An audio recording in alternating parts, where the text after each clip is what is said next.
เอาเชียร์กันหน่อยเอาเชียร์กันสีไฟหุ่นดีปีนี้ต้องเชียร์เอาเชียร์กันหน่อยเอาเชียร์กันหน่อยเอาเชียร์กันหน่อยเอาเชียร์กันหน่อยสีไฟหุ่นดีปีนี้ต้องเชียร์มือจ้ามือจ้ามือจ้ามือมือจ้ามือจ้ามือจ้ามือมือจ้ามือจ้ามือจ้ามือมือจ้ามือจ้ามือจ้ามือ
มาบ้านน่าจะรวยโอเคเมืองท่าปากท่อง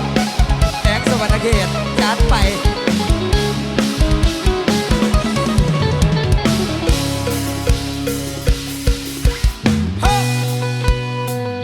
บ่โสดบ่อนุญาตให้จีบเด้อโอเค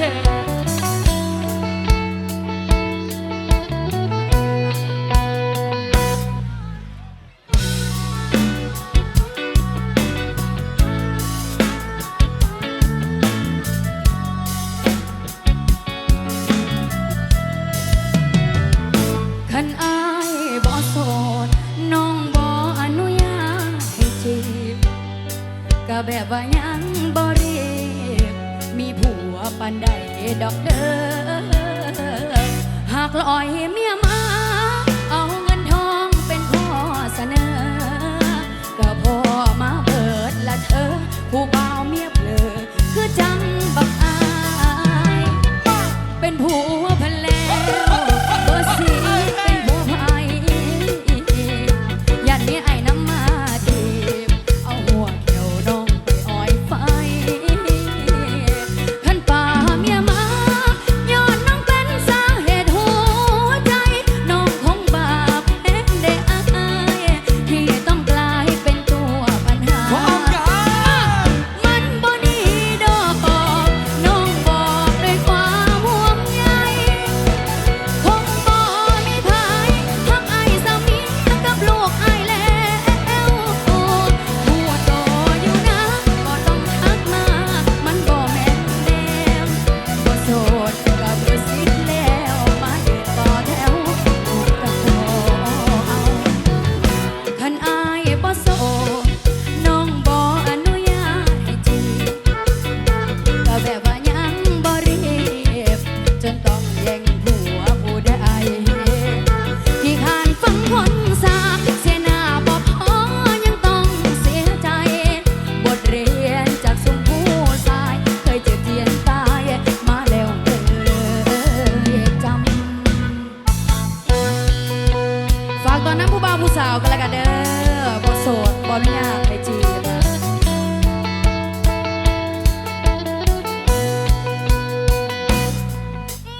อย่าลืมเอิดเด้อ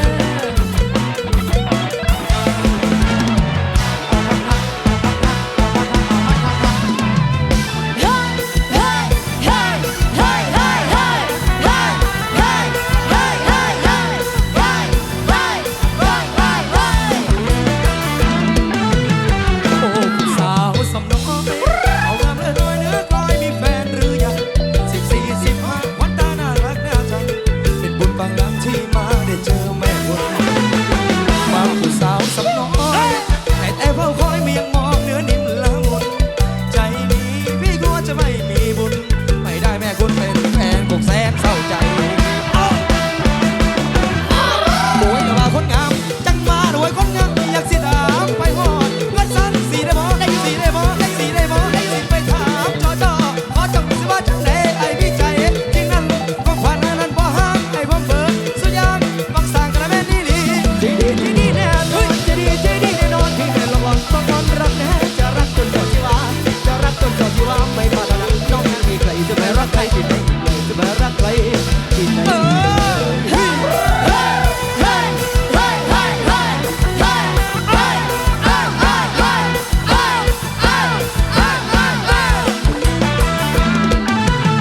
โอ้ผู้สาวสำน้อยเอางามเลิศลอยเนื้อกลอยมีแฟนหรือยัง14 15คนตาน่ารักน่าชังเป็นบุญบางหลังที่มาได้เจอแม่บุญมาผู้สาวดมใหญ่แอบคอยเมียงมองเนื้อนิ่มละมุนใจนี้พี่กลัวจะไม่บุญไม่ได้แม่คุณเป็นแฟนคงแสนเศร้าใจโอ้ยละว่าคนงามจังว่าด้วยคนงามอยากสิถามไปหอดเงินสั้นสีได้บ่สิไปถามจอขอจงสิว่าจังใดไอ้พี่ใจจริงนั้นพวกวันนั้นบ่ฮักไอ้ผมเบิกสุดยางวักสากระแม่นี่ลีดีแน่นอนจะดีแน่นอนพี่เธอรอต้องนอนรอกนะจะรักจนกว่าที่ว่าจะรักจนกว่าที่ว่าไม่ปรารถนาน้องนางอีกก็ดีจะไปรักใครที่ไหนอีกเลยเดินทางเดิน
โอ๊ย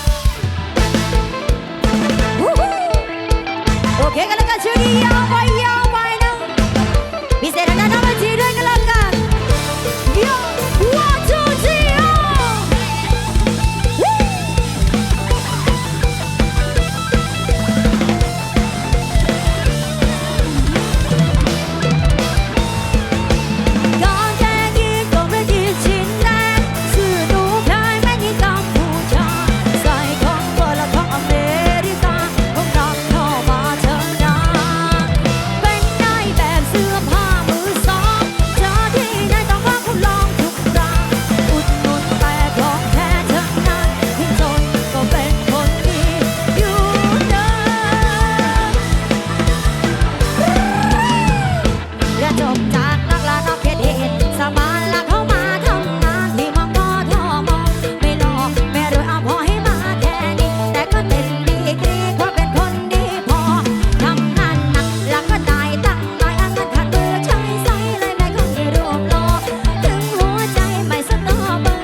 คือแค่ผู้ชายสัวสัวหลายใจแบบนี้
โถลูกชายคนดีตอนนี้มันมาแฟนลูกชายคนดีเดี๋ยวนี้มันบ่เป็นเห็นงานบ่เป็นอย่าเป็นสายตาอย่าแรงลงมันเบิ่งอ้าวมันหาวไปเที่ยวเหมือนคืนกลับมาเอายามเศร้าไปเที่ยวเหมือนคืนกลับมามีแต่เมาบ่ฟังคำเมาบ่ฟังดอกคำจ้าลูกเอ้ยลูกลาพญาห้องแม่มือหนึ่งเบียกงานบ่เคยแลมือหนึ่งที่ขาดคัดแค่รีดไทยแต่เงินไม่ได้มือละให้ใส่กันบ่ได้ดังใจกะเกียจมันโกรธถ้าแม่ขอตั้งจากยังยามเห็นหน้าแม่ขอตั้งของเขาไว้ลูกเทวดาอย่าให้เพิ่นได้โกรธถ้าเดี๋ยวโลกาสิมันไหลจัดเปิดวะ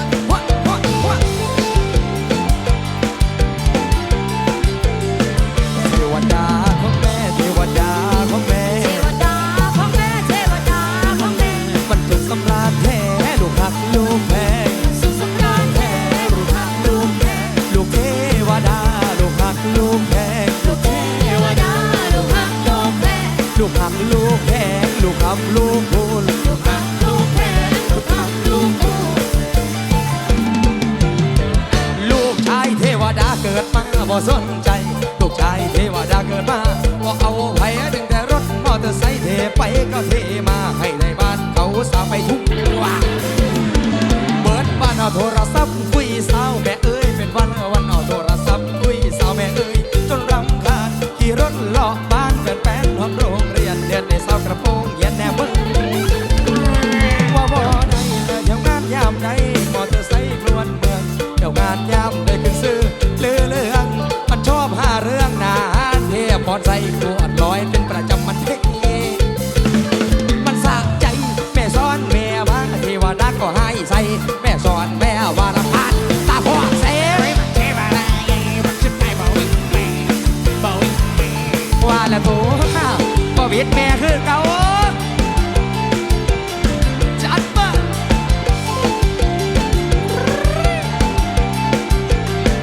เทวดาของแม่เทวดาของแม่ เทวดาของแม่เทวดาของแม่ ลูกหักลูกแพงลูกหักลูกแพง ลูกหักลูกแท้ลูกหักลูกแท้ ลูกคำลูกคูณลูกคำลูกคูณ ลูกหักลูกคู่ลูกหักลูกคู่ เทวดาของแม่เทวดาของแม่ เทวดาของแม่เทวดาของแม่ สุดยอดหลายผู้เบาดาเวที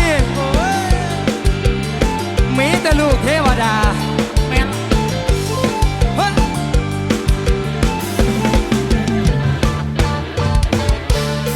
แม่ห้างพี่บ่เนาะทางหลังว่าจังไหนเนาะจับมาเฮ้ยบ้า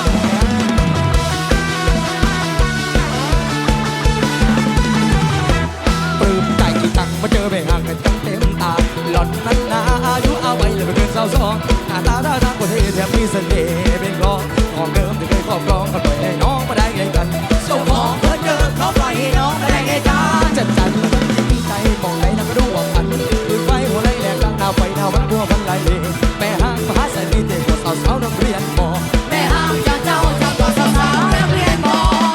โอ้ยน้อไอ้ต่อจอดกันละสาวแม่ห่างคนหน้ามันทำแฟนเคยมีแฟนกันตามมาทำมาได้ละเกินแล้วนักกันเคยแปลวเคยปอนกับพ่อว่าก็เป็นทางห่างห้ามใจไว้กับพ่อฟังได้ดอกเคยอ้างที่วังเสยแม่ห่างคนไทยสบายใจที่ยังเด็กได้พูดได้คุยว้าวสวยๆนั่นก็มักรู้หลังรู้แล้วเนื้อเย็นแล้วถ้าเป็นแม่ห่างกับพ่อได้ห่างคือกระท้อสงการก็คงมาพอตัวพี่น้องกันเลยนิยมรักพี่แสนนิยม อยากเรียนอยากร้องอยากลองอยากขอแล้วเป็นผู้สร้างสมแม่ห้างผู้เท่าตากลมเป็นหนึ่งในล้านตะลึงแก้วตาถึงมีรักที่ผ่านมาบ่มีปัญหาได้เลย ปัญหาบ่มีปัญหายังเลย คำเอ้ยโอ้ว่าสาวแม่ห้างหานางมีดำดีดีดีเด้อสมประการนั่นดีคือสิ่งที่พี่ต้องการเพราะเอาเงินยืดจอก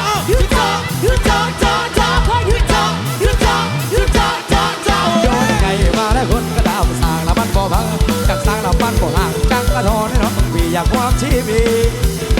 หา กับแม่หางโอ้ได้เป็นที่สุดยอดมากเลยปุ้ยเอวสมัยดีนะพอพี่ไผ่ย่อไผ่เอาลองดู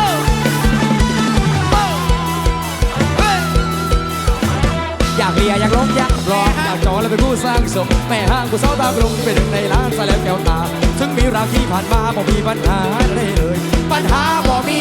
ปัญหาดังเลยครับเอ้ยผู้ว่าสาวแม่ห้างกระดังปีดำดีดีเรื่องสมประการนั่นดีคือสิ่งที่ปีต้องการเพราะเอาไว้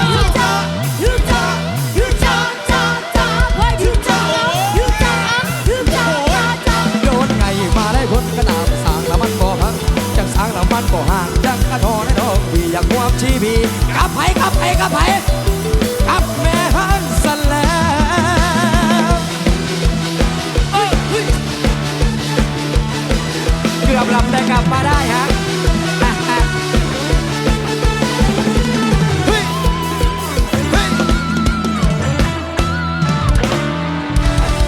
โอเคขอเก่าคำว่าสบายดีเดี๋ยวสบายดีช่วงที่สองพักผ่อนยกจอกเราจอกเบียร์ไปก่อนขอบใจ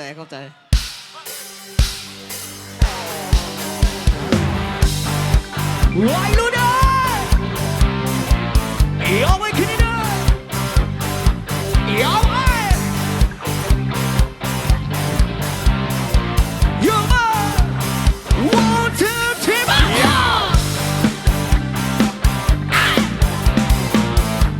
โอ้ยยอมไว้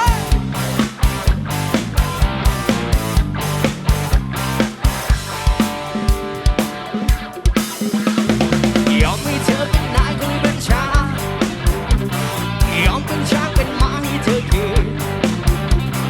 เธอจะใช้อะไรบอกเลยไหมพอใช้อะไรจะคอยเป็นชารับใช้ตอนตีสี่เห็นเธอเมื่อเช้ามีฉันเป็นยังไงเห็นเธอเมื่อเช้ามีฉันเป็นยังไงเดี๋ยวนี้ก็ช่วยทีก็เธอคือวางไว้ร้องไปเอาถึงเธอกันก็ให้สั่นกันใจดูเธอนั่งเชื่อเกือบจะตายแต่มันกลับเป็นสุขสนุกไม่รู้ว่าเหตุอะไรสุดท้ายไม่เป็นพายไปอีกคนยอมจะคอยเอาใจบริการยอมจะเป็นของหวานให้ยินดีดีไม่ดียังไงบอกเลยไม่พอใจอะไรจะคอยเป็นทาสรับใช้ตอนตีสี่ก็เธอมาทำให้ฉันเป็นอย่างนั้นก็เธอมาทำให้ฉันเป็นอย่างนี้ Help me ช่วยทีก็เธอเป็นวันพายเอาเธอกัดก็ให้เธอสั่นกระจายดูเธอดึงช่วยเดียวจะตายแต่มันกลับเป็นสุขสนุกไม่รู้ว่าเป็นอะไรสุดท้ายมันพายไปอีกคนก็ยอมเป็นของเธอก็ยอมเป็นของเธอก็ยอมเป็นของเธอเรียกฉันว่าอีกคนเด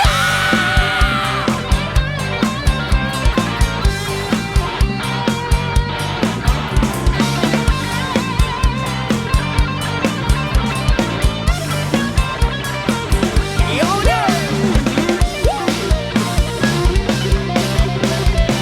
ยูโบ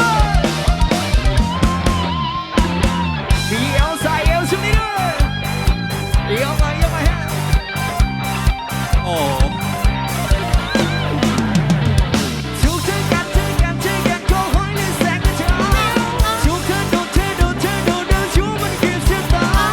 แต่มันก็เป็นสุขสนุกไม่รู้ว่าเหตุอะไรสุดท้ายเป็นเหมือนพายมีอีกคนเอาทุกเธอกันขอให้ได้แสงกระจายทุกเธอดูนั่นชูเกือบจะตายแต่มันก็เป็นสุขสนุกไม่รู้ว่าเหตุอะไรสุดท้ายเป็นเหมือนพายมีอีกคนไอ้คืนนี้พิเศษสาวร้องไปเรื่อยๆเลยกันเบรกนี้ด้วยนะไหนคนโสดอยู่ไหนส่งเสียงดังๆหน่อยเว้ย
เดินเหิ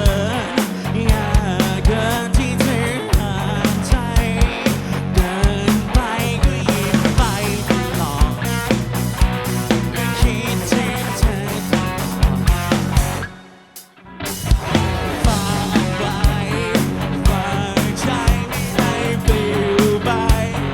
ปลิวไว้ไปกับช่วงสนองรักเธอหัวที่บอกใช่ไหม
เพื่อชีวิตช่วงนี้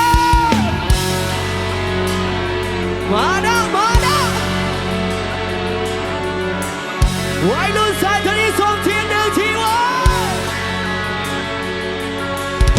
เก็บดูหนุ่มๆด้วยนะ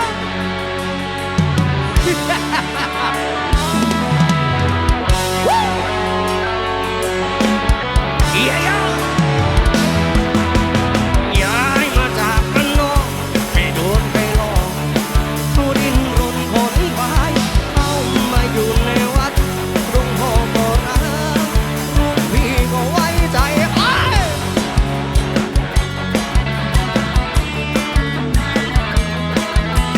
รำดีดได้ที่หนึ่งใครๆก็ถึงเกียรตินิยมทั้งสองใบมานะออกจากวัดในงานบุญบา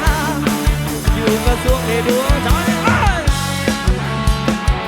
ไอ้เงี้ยนะพิเศษนะนาทีแล้วกันนะโอ้มานะบากบันขยันเดินกว่าใครบารมีได้ปุ่มบังมานะเป็นลำอำนาจอันยิ่งใหญ่20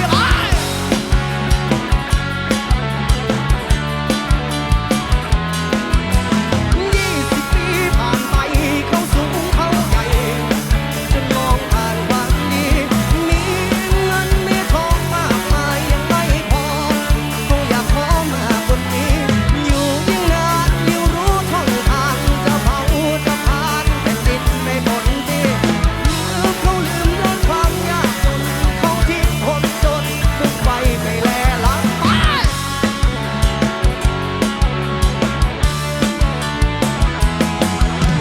เขากลายเป็นคนเลวที่หนึ่งเกียรตินิยมทั้งสองใบ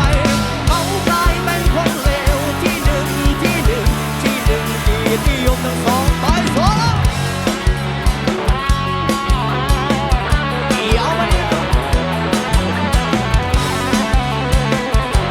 โอ้โห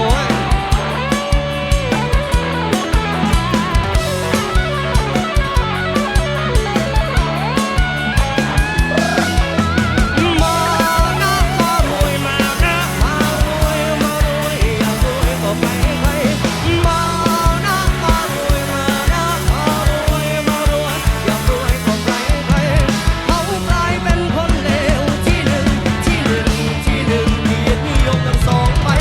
แถมพีซีดีปลอมยาบ้าหน้ามานะเอาหมดไม่แบ่งใครย้ายมาจากบ้านนอกไม่โดนใครหลอกผู้ดิ้นรนขนควายเอามาอยู่ในวัด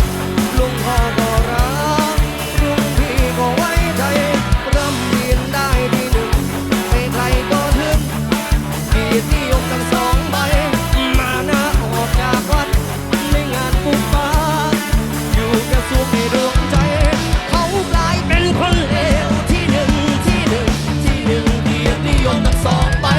เขากลายเป็นคนเลวที่หนึ่งเกียรตินิยมทั้งสองใบมานะมารวยมานะมารวยอยากรวยก็ใครมานะมารวยมานะมารวยอยากรวยก็ใครมานะ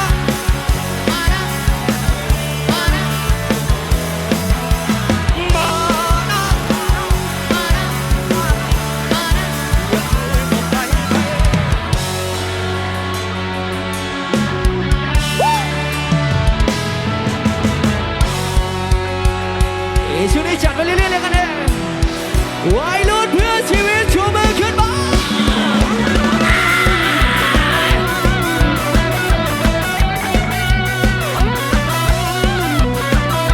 อย่าเลยโอ้ยเจ้าเพื่อนอยากทำไมจากมาเร็ว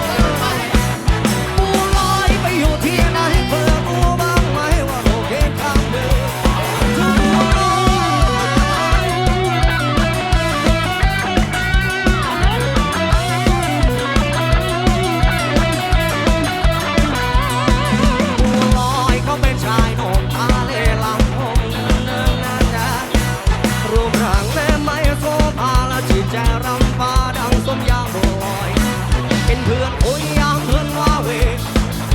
พ่อคุยยามเพื่อนหิวโหย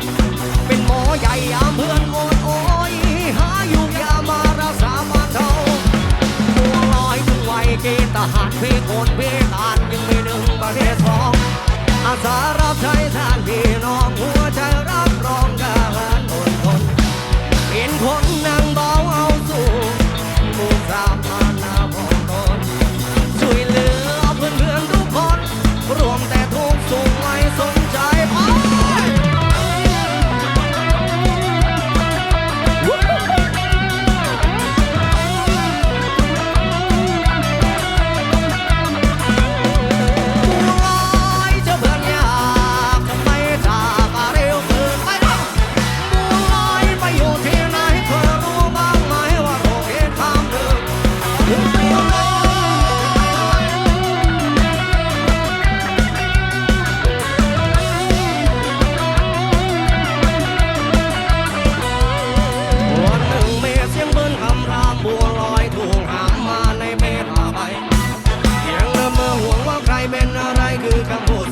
ของชายชื่อบัวลอยตั้งแต่วันนั้นจนวันนี้สากตะเกียนเรียบรีที่บ้านไร่บายน้อยไม่มีชายคนที่ชื่อบัวลอยความเงาง้อยคอยเฮาบอกผม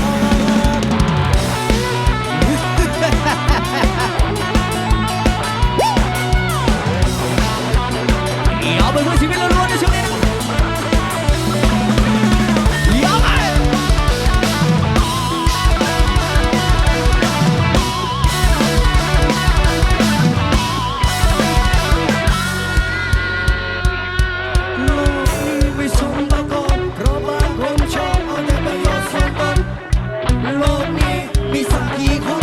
เป็นตัวลูกคนและคนชื่อโลกนี้ไม่สมปากพอเพราะบางคนชอบเอาแต่มาโยนโซนต้นโลกนี้มีสักกี่คนเป็นผู้โลดคนและคนชื่อบัว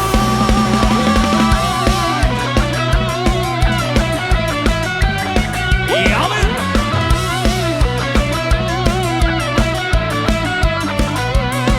โลกนี้ไม่สมปากพอเพราะบางคนชอบเอาแต่มาโยนส่วนตนโลกนี้มีสักกี่คนเป็นผู้โลดคนและคนชื่อบัวโอเคนะมันจะพิชายนะเข้าใจนะยาวไป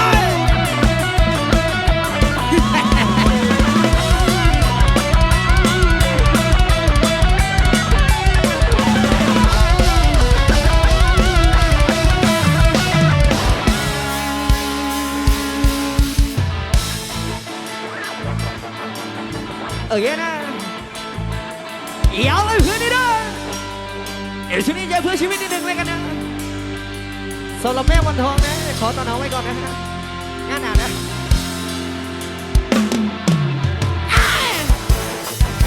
ไว้รู้นะเจ้า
สารเคมีจากหมอกควันร้อนร้อน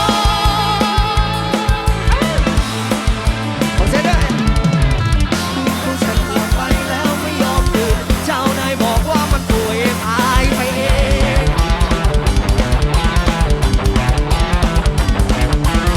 ที่ผู้ฉันหลับไปแล้วไม่ยอมตื่นเจ้านายบอกว่ามันป่วยตายไปเอง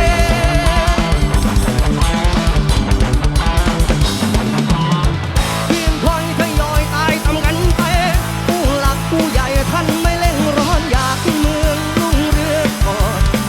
ส่วนสิ่งแวดล้อมจะเป็นยังไงค่อยตามค่อยแก้ไปลูกหลานรุ่นใหม่เชิญมารับคำตอบ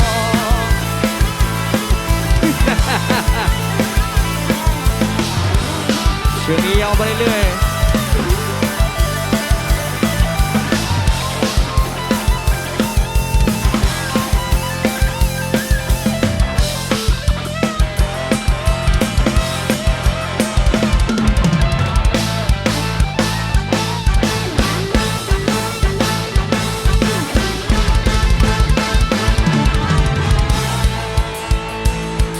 วัยรุ่นเอ้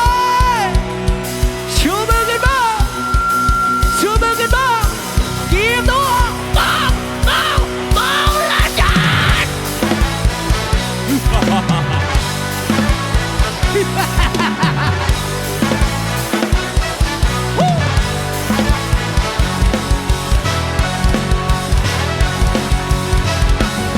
แสงละจันคืนพระจันทร์งามเด่นบนพระบามสังเย็นมีผู้ทรงกราบ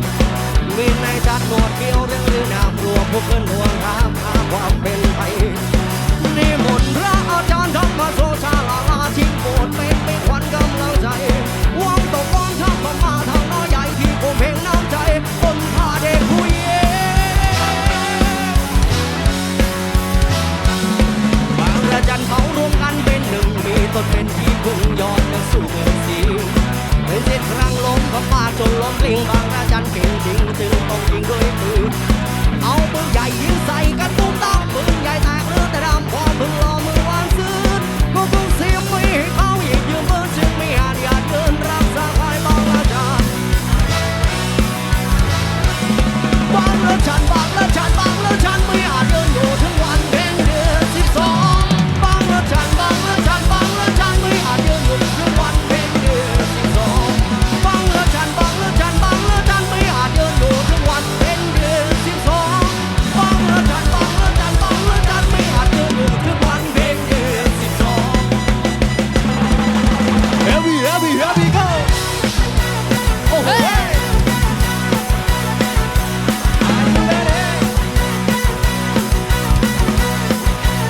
เอาเข้ามานี่เลย Heavy heavy heavy go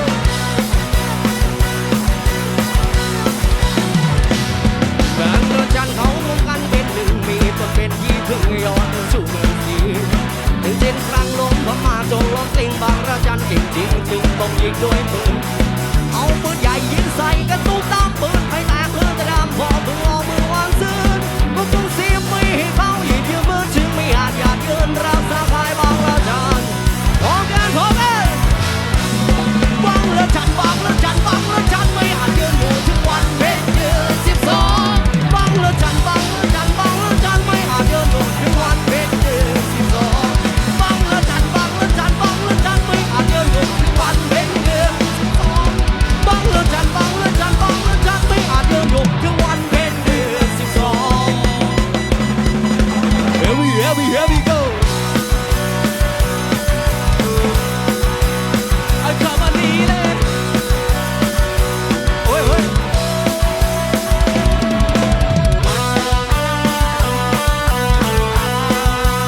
เอาเข้ามานี่เลย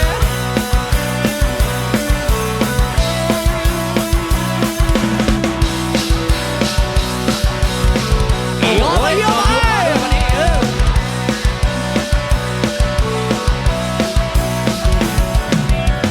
โอเคช่วยให้สายไปเรื่อยๆแล้วกันด้วยส่งท้ายก่อนพบดีเจแล้วกันนะลืมไปแล้วมองว่าใครเป็นคนบอกลามือนี้สิมาบอกว่าคือทอดแทบดังต ตัวเสือ โลกทั้งเบอร์ไปถึงไล่ไอ้ไว้เป็นกระบอกมอยเห็นจังทางกำลังสิเลือกทุกอย่างเจ้าก็หัวขึ้นมา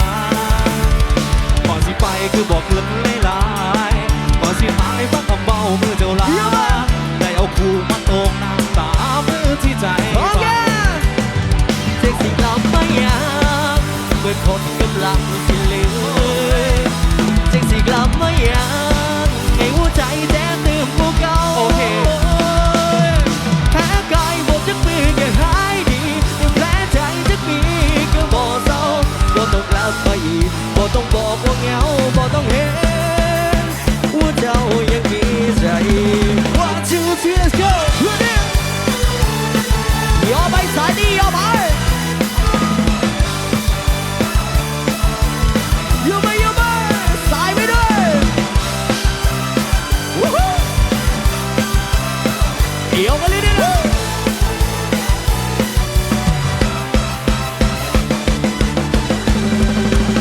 บ่น่าเฮ็ดกันดอกบ่น่าเฮ็ดกันดอกบ่น่าหลอกว่าฮักกันคือเก่าเป็นน้องฮักเขาก็บ่ได้ว่าก็ให้เจ้าไปบ่น่าเฮ็ดกันดอกบ่น่าเฮ็ดกันดอกเฮ็ดแบบนี้บ่น่าขายทุกเจ้าว่าฮักแต่บ่ได้มีใจเจ้าก็สร้างเหตุได้ดอกบ่สิตายบ่รู้ดี Are you ready ไปเอาไว้ปักไว้ Keep it going You man Ready Heavy go Keep it moving go เอาเข้ามาดีเลยเยอะมากรวยมาก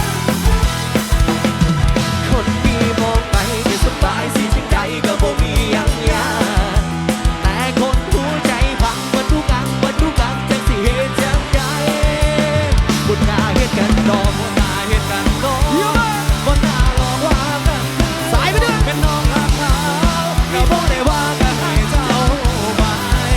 บ่น่าเฮ็ดกันดอกบ่น่าเฮ็ดกันดอกเฮ็ดแบบนี้ บ่ต้องการขายทุกเท้าว่าหักแต่บ่ได้มีใจเจ้าก็สร้างเหตุได้ดอกบ่สิตายบ่รู้ดี Are you ready ไป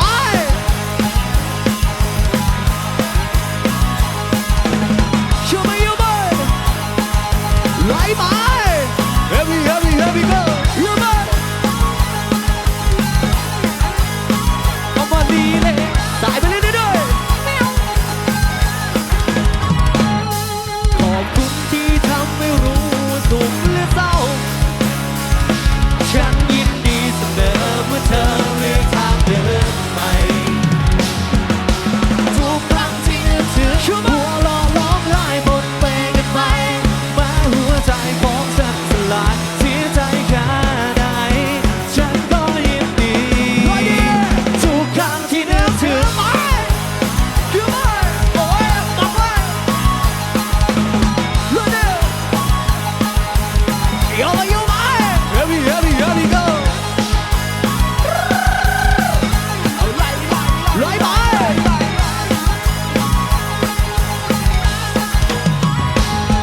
ขอบคุณที่ทำให้รู้ว่าสุขและเศร้ามันเป็นอย่างไร ฉันยินดีเสมอเมื่อเธอเลือกทางเดินไปทุกครั้งที่นึกถึงหัวเราะร้องไห้บนเปกันไปแม้หัวใจของฉันสลายเสียใจแค่ไหนฉันก็ยินดีทุกครั้งที่นึกถึงทุกครั้งที่นึกถึงทุกครั้งที่นึกถึง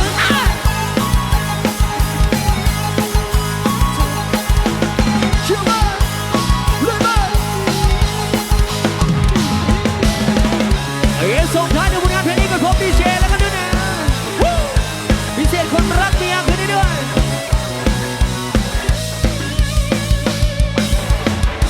ฝากรอยยิ้มให้เธอไปกับเดือนอย่าทำเหมือนคนไม่มีใจไหลแววพี่ก็ดูพี่มีเมียอยู่แล้วแต่ก็ยังไม่แค่วไฟหา